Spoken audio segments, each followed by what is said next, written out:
Welcome to Aflame for Christ, homilies to set your heart on fire with love for Jesus Christ.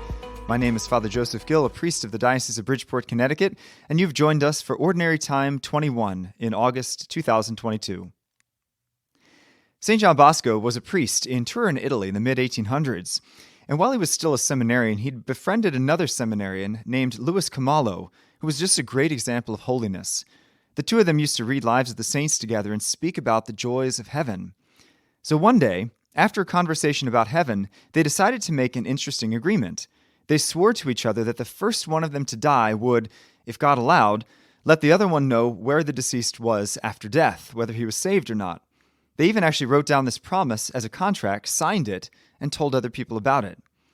Tragically, Louis fell ill and died at only about 22 years of age. That evening after his funeral, St. John Bosco was getting ready for bed with his fellow seminarians when they heard and felt a loud rumble like the sound of thunder from down the hall. It shook the building so strongly that actually several seminarians fell out of bed. It was such a tremor. They huddled together in terror as the roar got closer and closer. And finally, from out of the roar came a voice which declared, "Bosco, I am saved." 3 times this phrase was said, and then the noise faded away. And St. John Bosco was so terrified that he said he almost passed out at that moment. Later on, Bosco said it was the most terrifying moment of his life, and he actually urged everyone not to make such a pact with one another. But what a joy that would be to be saved. Not only a joy for us, but even a joy for the heart of God, because he is a good Father. And as St. Paul writes, God desires that all men be saved and come to the knowledge of truth. He invites every human being to spend eternity with him, and the Church officially teaches that every person on this earth receives enough grace to be saved. But is it guaranteed that all will be saved? Actually, not at all, because we can always reject that invitation. We can spurn his grace. In fact, Jesus speaks more about hell than anyone else in the Bible. It's a reality, and sadly, it's not empty. Sometimes as Americans, though, we believe in this idea called universalism. Universalism is the false belief that all will be saved. It's kind of the idea that God's love is so great that at the end of time, even the worst sinner will go to heaven. But this has been condemned as a heresy since all the way back in the 6th century. So, some Americans instead hold what's often known as quasi-universalism, or as I like to call it, not Hitlerism. It's the idea that everyone goes to heaven unless you're basically Hitler. But this too is actually not the teaching of the Church, because the Church says that even one unrepentant mortal sin is enough to condemn a soul for all eternity. Also, the testimony of the Church acknowledges that salvation is not universal. It's not everyone achieves salvation. For example, Our Lady appeared to 4 children in Garabandal, Spain in the 1960s, and the children asked her, "Well, is everyone saved? Who goes to heaven, hell, purgatory? Where does everyone go after they die?" And Our Lady responded and said that most souls go to purgatory after their death. A lesser number go to hell, and the least number go directly to heaven. Just kind of a recognition that hell is a very real possibility for some souls. Or I think of the apparitions of Fatima when the 3 children went to go visit hell and they saw that it was not empty.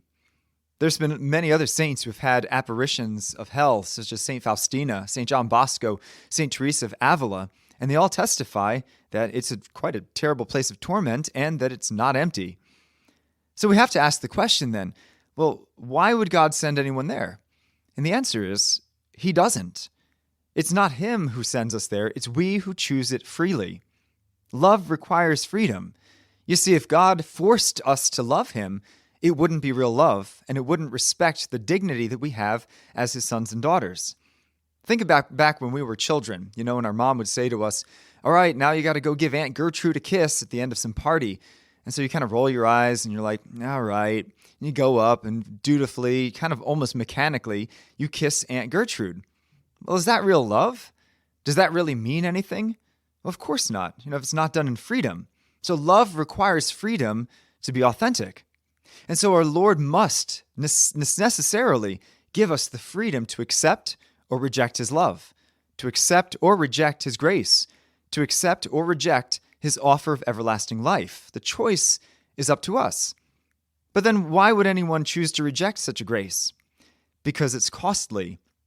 It's the narrow way of prayer, sacrifice, self-denial, and love, while the broad way of the pleasures of the flesh, the arrogance of pride, and the glories of this world are, frankly, they're just easier and a lot more attractive.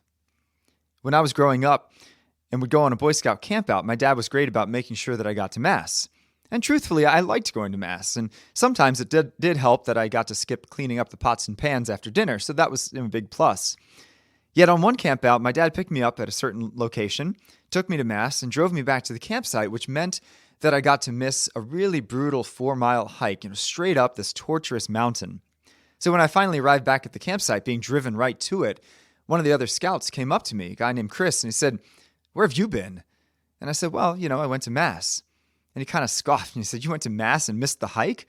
And I said, "Yeah, I did." And so he said, "I would rather hike 40 miles than go to Mass." I was floored. He would rather do anything rather than be in the presence of a loving God and receive his body and blood? Sadly, yes, and I think there are many people who would rather do anything else than be with God. Some would rather scroll through their phones for hours on end rather than spend a few minutes with God in prayer. Some people would rather stay addicted to lust than take the steps necessary to be pure. Some people would rather buy a Maserati than give a bit of money to the poor. Yeah, the broad road is easy, and the narrow road is hard. Now, why do I speak about this at all? Because this life matters, as it determines where we spend the rest of eternity. So don't indulge these 80 or 90 years on earth and miss out on an eternity with God, who is our true happiness. But here's the good news about all of this. God desperately wants us to be saved.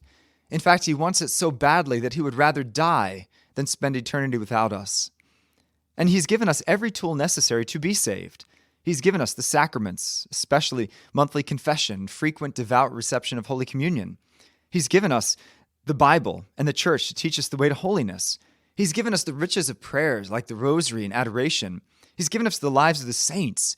He's encouraged us to make sacrifices and learn a life of self-discipline. He's given us the poor for whom we can do works of mercy. All we need to do is to use these tools, seek holiness, and stay close to Jesus Christ, and we will have nothing to worry about, because he will obtain salvation for us if we cling to him. But we cannot let these tools sit idle, because the broad way of destruction is pretty tempting, but it's the narrow way that leads to life.